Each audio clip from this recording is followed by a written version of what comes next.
Dernière ligne droite pour ces troupes britanniques avant un départ pour l'Afghanistan en mars. Les commandos des Royal Marines vont former l'essentiel des forces internationales de sécurité dans le Helmand, une province du sud de l'Afghanistan où s'est concentrée la résistance des talibans depuis des années.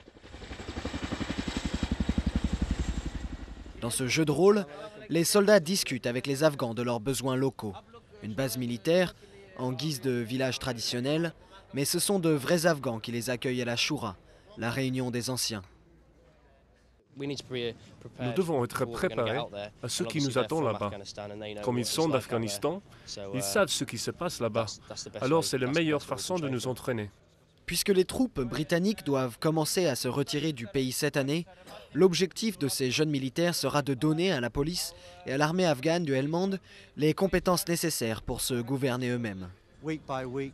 L'idée, c'est que semaine après semaine, ils devront prendre de plus en plus un rôle décisif dans la prévision et l'exécution des opérations.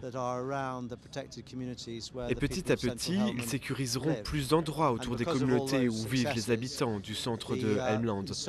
Grâce à tous ces succès, les insurgés seront repoussés doucement mais sûrement.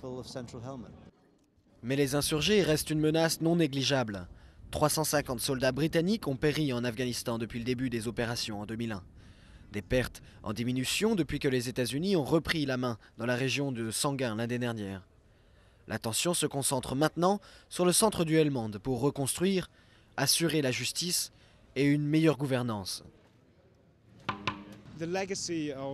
On voit très bien l'héritage de 30 ans de conflit. Dans les 3 dernières années, par exemple, des zones du Helmand n'avaient aucune présence gouvernementale. Mais cela a changé.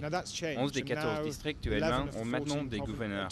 On voit de plus en plus de comités de district qui permettent à la population de s'exprimer. Ces changements arrivent et tout cela s'est produit dans les 12-18 derniers mois. Des changements indispensables.